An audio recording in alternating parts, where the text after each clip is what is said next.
Oh, it's a lot there. And it's Friday, which means it's time for Michael Smerconish, CNN political commentator, and of course, the host of CNN's Smerconish. Michael, wonderful to see you. You stack it all together that way, and it's really quite striking, the scale of the challenges facing some of these nominees.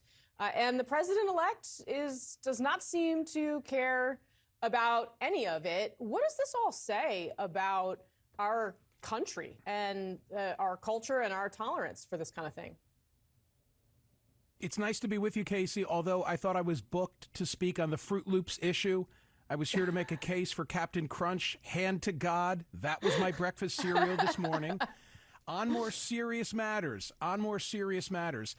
the president-elect just received 17 days of cover by Matt Gaetz, because that's the number of days I think that have elapsed since the election. And for most of that time, we've spoken about Matt Gaetz. And any minute that we've spoken about Matt Gaetz is a minute not having spoken about Pete Hegseth, Robert F. Kennedy Jr., Tulsi Gabbard, and Kristi Noem. They're the ones with angst today. Because if I'm Robert F. Kennedy Jr. or Pete Hegseth in particular, I'm saying, oh, my God, now the media is going to have more time to focus on all of us. Surely Donald Trump knew that this was going to be a very difficult pick to get through. There was some utility in it for Gaetz because arguably he was able to therefore get out of the House. Did you notice that nobody else who's been nominated has resigned from the House, but he did? Why? Because he thought he could thwart the release of that ethics committee report. So I think there's more going on here than meets the eye, and that it's not total loss for the incoming Trump administration. And the question is, how much bandwidth does the Senate now have to oppose any of the other nominees? Yeah, from that perspective, Michael, I mean, who do you think is next in line in terms of people being willing to, because this has been the question I've had all the way along, right? It's going to cost political capital for Senate Republicans to oppose Trump's picks in this kind of world where the MAGA base demands so much. And many of these senators are up for re-election, right? They may face primaries, but then they'll also face general elections. Who do you think is next up in terms of people who, you know, it may be controversial or difficult for someone like Susan Collins to vote for Pete Hegseth, considering the allegations, but where do you think the line is drawn next? If I had to rank them in terms of potential peril, Hegseth would be at the top of the list, followed by Tulsi Gabbard. Bobby Kennedy would come in third, and Kristi Noem would come in fourth. And I'm not saying that any of them are going to suffer a defeat a la Matt Gaetz, but in terms of the risk level, that's how I see it, and Hegseth is at the top. And what remains to be seen is whether we ever meet the accuser in that case.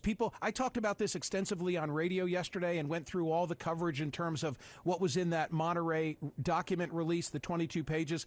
I can tell you that callers saw in it what they wanted to see in it. It's a he said, she said, as we know it now. And some were just inclined to take his side and some were inclined to take her side. What would break that, maybe, is if she came forth and we got to look at her and judged her credibility. Yeah, I mean, always a difficult reality for anyone in that kind of a situation. Michael, briefly, you mentioned Tulsi Gabbard. The issue with her, in your view, and actually the person I'm watching on that one is Mitch McConnell. Well, I mean, some of the statements that she's made in the past, I don't just accept, you know, the talking point that she's a Russian agent and is here to do Putin's bidding and so forth. But nevertheless, there are a number of things that she has said in the past that I think are ripe fodder for a confirmation hearing, and how far they want to go in the questioning with she and the others at the risk of antagonizing, you know, the incoming president. I mean, that's the issue. I should say one other thing, which is that he was elected to be a disruptive force. That was the appeal for many who voted for Donald Trump. And so by definition, you're not going to get conventional characters. You're not going to get a Rex Tillerson in this go-round, given the platform on which Donald Trump was elected. Yeah, for sure. All right, Michael Smerconish for us. Sir, always grateful to see you. Have a wonderful weekend. And, of course, to everyone watching, remember, tune in to Smerconish tomorrow morning, 9 a.m. Eastern, right here on CNN.